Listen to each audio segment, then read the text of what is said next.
Success ലാബിലേക്ക് എല്ലാവർക്കും വീണ്ടും സ്വാഗതം. ഇന്ന് എനിക്ക് നിങ്ങളോട് പറയാനുള്ളത് എൻ്റെ തന്നെ ലൈഫിൽ ഞാൻ യൂസ് ചെയ്ത ഒരു ടെക്നിക്കിനെ കുറിച്ചാണ്. സക്സസ് ആയിട്ടുള്ളൊരു ടെക്നിക്കിനെ കുറിച്ചാണ്. ഇൻഫാക്റ്റ് ഞാൻ പോലും ഷോക്ക്ഡായി പോയിട്ടുള്ള ഒരു കാര്യമാണിത്. ഞാനും എൻ്റെ ഹസ്ബൻഡും ഇവിടെ UAE വർക്ക് ചെയ്യുകയാണ്. അത്യാവശ്യം നല്ലൊരു ജോലിയാണുള്ളത്. അപ്പോൾ ഞങ്ങൾ രണ്ടുപേരും ഞങ്ങളുടെ ഓൺ സേവിങ്സിൽ എന്തെങ്കിലും പ്രോപ്പർട്ടി നാട്ടിൽ മേടിക്കണം എന്നുള്ളൊരു ആഗ്രഹം കുറേ കാലമായിട്ടുണ്ട്. കയ്യിൽ കാശ് വെച്ച് കഴിഞ്ഞാൽ ചിലവായി പോകും. അപ്പോൾ അതുകൊണ്ട് തന്നെ എങ്ങനെയെങ്കിലും നാട്ടിൽ ഒരു വീട് മേടിക്കണം എന്നുള്ള ആ ഒരു ആഗ്രഹം ഭയങ്കരമായിട്ടുണ്ടായിരുന്നു. അങ്ങനെ നാട്ടിൽ വന്ന ടൈമിൽ ഞങ്ങൾ പ്രോപ്പർട്ടീസ് നോക്കി തുടങ്ങി. അങ്ങനെ കണ്ടതിൽ വെച്ച് ഏറ്റവും മെച്ചപ്പെട്ട ഒരു പ്രോപ്പർട്ടി, ഒരു 3 ബെഡ്റൂം അപ്പാർട്ട്മെൻറ്റ് ഞങ്ങൾ ഫിക്സ് ചെയ്തു. ഞങ്ങളുടെ കയ്യിൽ ഒരു 40% ക്യാഷൊക്കെ ഉണ്ടായിരുന്നു. അപ്പോൾ അതുകൊണ്ട് തന്നെ ഞങ്ങൾ ധൈര്യമായിട്ടാണ് ആ പ്രോപ്പർട്ടിയുടെ ഫുൾ എമൗണ്ടിൻ്റെ 40%ഓളം ഞങ്ങളുടെ കയ്യിൽ ഉണ്ടായിരുന്നു. അപ്പോൾ ഞങ്ങൾ ധൈര്യമായിട്ട് ഇറങ്ങി തിരിച്ചു. ഓക്കെ, ഇത് ഞങ്ങൾക്കുള്ളതാണ്. അങ്ങനെ ആ ഡെമോ പീസ്, എന്താ പറയുക, ആ ബിൽഡിങ്ങിൻ്റെ ഡെമോ പീസ് തന്നെയാണ് ഞങ്ങൾക്ക് ഇഷ്ടപ്പെട്ടത്. അങ്ങനെ ഞങ്ങളത് ഫിക്സ് ചെയ്തു. ഞങ്ങൾ ബിൽഡേഴ്സിനോട് പറഞ്ഞു, ടോക്കൺ എമൗണ്ട് കൊടുത്തു. അങ്ങനെ അത് ഫിക്സ് ചെയ്ത് അവർ തന്നെ നമുക്ക് നല്ല ബാങ്കുകളെ കണക്ട് ചെയ്ത് തന്നു.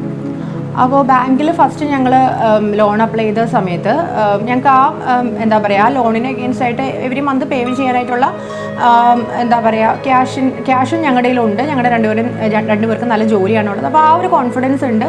വേറെ ക്യാഷ് ഇഷ്യൂസ് ഒന്നുമില്ല. അപ്പോൾ ദൈവാനുഗ്രഹം കൊണ്ട് എല്ലാ കാര്യങ്ങളും നടക്കും എന്നുള്ള ആ ഒരു കോൺഫിഡൻസ് എന്തായാലും ഉണ്ടായിരുന്നു. പക്ഷേ ഒരു പ്രോബ്ലം വന്നു ഇൻ ബിറ്റ്വീൻ.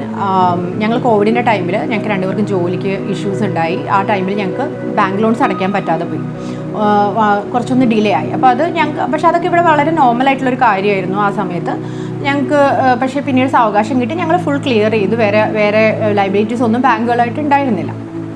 പക്ഷേ എന്നാൽ നാട്ടിൽ നിന്ന് ഇവിടെ അത് ചെക്ക് ചെയ്തപ്പോൾ അങ്ങനെ ഒരു പെൻഡിങ്, അതായത് ഇൻ ബിറ്റ്വീൻ അത് അടയ്ക്കാനായിട്ട് ഗ്യാപ്പ് വന്നു, ഡിലേ വന്നതുകൊണ്ട് തന്നെ നാട്ടിൽ ഞങ്ങൾക്ക് ലോൺസ് ഒന്നും അപ്രൂവലായി കിട്ടിയില്ല.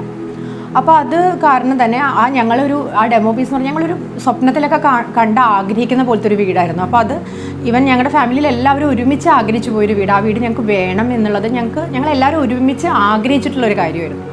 അപ്പോൾ ഒരു ബാങ്ക് റിജക്റ്റ് ചെയ്തിട്ട് രണ്ടാമത്തെ ബാങ്കിലേക്ക് പോയി, രണ്ടാമത്തെ ബാങ്കും റിജക്റ്റ് ചെയ്ത് കഴിഞ്ഞപ്പോഴത്തേക്കും ആ ഒരു എന്താ പറയുക, ഒരു വിഷമം, ഒരു വല്ലാത്ത വിഷമം. ബിക്കോസ് നമ്മൾ ആഗ്രഹിച്ച് പോയി, നമ്മുടെ കയ്യിൽ ആവശ്യത്തിന് കാശും ഉണ്ട്, ഫുൾ കാശല്ല ഞാൻ പറയുന്നത്, ക്യാഷും ഉണ്ട്. അപ്പോൾ ലോൺ എടുത്താൽ ഈസിയായിട്ട് നമുക്കത് അടയ്ക്കാൻ പറ്റും. എന്നിട്ടും നമുക്ക് ആ വീട് കിട്ടുന്നില്ല എന്ന് കണ്ടു കഴിഞ്ഞപ്പോൾ ഞങ്ങളെല്ലാവരും കുറച്ച് നല്ല രീതിയിൽ അപ്സെറ്റായി. അങ്ങനെ ഞാൻ എന്താ പറയുക, ഈ 1-to-1-2 ടെക്നിക്ക് യൂസ് ചെയ്യാൻ പറ്റും. ഞാൻ മുമ്പും 1-to-1-2 ടെക്നിക്ക് യൂസ് ചെയ്തിട്ടുണ്ട്. എനിക്ക് സക്സസ് ആയി കിട്ടിയിട്ടുണ്ട്. പക്ഷേ അത് കുഞ്ഞു കാര്യങ്ങൾക്കാണ്. ഇത്രയും വലിയൊരു കാര്യത്തിന് വേണ്ടി ഞാൻ ട്രൈ ചെയ്തിട്ടില്ല. അപ്പോൾ ഞാൻ എന്ത് ചെയ്തു, 1-to-1-2 എഴുതാൻ സ്റ്റാർട്ട് ചെയ്തിട്ട് അപ്പോൾ അത് ഡെമോ പീസ് ആയതുകൊണ്ട് തന്നെ യൂട്യൂബിൽ അവരുടെ ആ വീഡിയോ ഉണ്ടായിരുന്നു. അപ്പോൾ ഞാൻ 1-to-1-2 എഴുതി എൻ്റെ ഫാമിലിയുടെ കൂടെ വന്ന് ഞാൻ TV കാണും.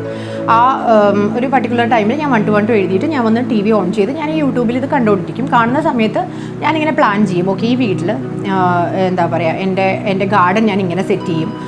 അങ്ങനെ ഓരോരോ തോട്ട്സ് എൻ്റെ ഉള്ളിലോട്ട് വരുത്തി ഞാനിങ്ങനെ എൻ്റെ ആഗ്രഹങ്ങൾ ഞാൻ സെറ്റ് ചെയ്യാൻ തുടങ്ങി. എനിക്കൊരു ഡൗട്ടും ഇല്ല, എനിക്കത് കിട്ടൂല എന്നൊന്നും ഞാൻ ചിന്തിക്കാതെ എനിക്കത് കിട്ടി. ഇനി കിട്ടിക്കഴിഞ്ഞതിന് ശേഷം ഞാൻ എന്തൊക്കെയാണ് ഈ വീട്ടിൽ മാറ്റങ്ങൾ വരുത്താൻ പോകുന്നതെന്നുള്ളത് ഞാൻ എൻ്റെ തോട്ട് പ്രോസസ്സിലേക്ക് ഇങ്ങനെ വന്നുകൊണ്ടിരുന്നു. ഇൻഫാക്റ്റ് ഞാനത് കിട്ടിയതുപോലെ തന്നെ എൻ്റെ ഫാമിലിയോട് ഞാൻ സംസാരിക്കാൻ തുടങ്ങി. ഡെയിലി ഞാൻ 21 ദിവസം ഇത് ചെയ്തു. നിങ്ങൾ പറഞ്ഞാൽ വിശ്വസിക്കുമോയെന്ന് എനിക്കറിയില്ല. 21ാമത്തെ ദിവസത്തിൽ എനിക്ക് ബാങ്ക് അപ്രൂവൽ വേറൊരു ബാങ്കിൻ്റെ കിട്ടി. ഞങ്ങൾക്ക് ആ പ്രോപ്പർട്ടി വാങ്ങിക്കാൻ പറ്റി. ഞങ്ങളിപ്പോൾ ആ വീട്ടിലാണ് താമസിക്കുന്നത്, നാട്ടിൽ പോവുകയാണെങ്കിൽ.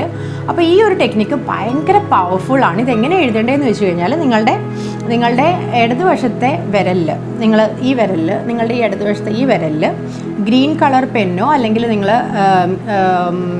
എന്താ പറയുക ബ്ലൂ കളർ പെന്നോ യൂസ് ചെയ്തിട്ട് നിങ്ങളിത് ഇവിടെ 1-to-1-2 എഴുതിയിട്ട് ഒരു ½ ആൻ അവർ അല്ലെങ്കിൽ 20 to 30 മിനിറ്റ്സ് ഇത് മാഞ്ഞു പോവാതെ നിങ്ങൾ നിങ്ങൾ ആഗ്രഹിക്കുന്ന കാര്യത്തിനെക്കുറിച്ച് വിഷ്വലൈസ് ചെയ്യുക. നിങ്ങൾക്ക് ഇഷ്ടമുള്ള മെത്തേഡ് യൂസ് ചെയ്യാം. പക്ഷേ നിങ്ങൾ അതിനെക്കുറിച്ച് കൂടുതൽ ആലോചിക്കുക, നിങ്ങൾ ഡിസ്കസ് ചെയ്യുക നിങ്ങളുടെ ഫാമിലിയിൽ. ഇങ്ങനെ നിങ്ങൾ എവറി ഡേ 21 ഡേയ്സ് വരെ പോകണ്ട. ചിലർക്ക് ഇൻ ബിറ്റ്വീൻ തന്നെ റിസൾട്ട് കിട്ടും. ഇങ്ങനെ ഒന്ന് ചെയ്ത് നോക്ക്. എന്നിട്ട് എനിക്ക് കമൻ്റ് ഇട്. ഇത് നിങ്ങൾക്ക് എന്താ പറയുക യൂണിവേഴ്സ് തന്നോ എന്നുള്ളത് എനിക്കൊരു കമൻ്റ് ഇട്ടതാ. കാരണം അത് മറ്റുള്ളവർക്കും ഒരുപാട് ഗുണം ഉണ്ടാക്കുന്ന ഒരു ടെക്നിക്കാണ്. ഈവൻ എൻ്റെ ലൈഫിൽ ഞാൻ അപ്ലൈ ചെയ്ത് സക്സസ് ആയിട്ടുള്ളൊരു ടെക്നിക്കാണ്.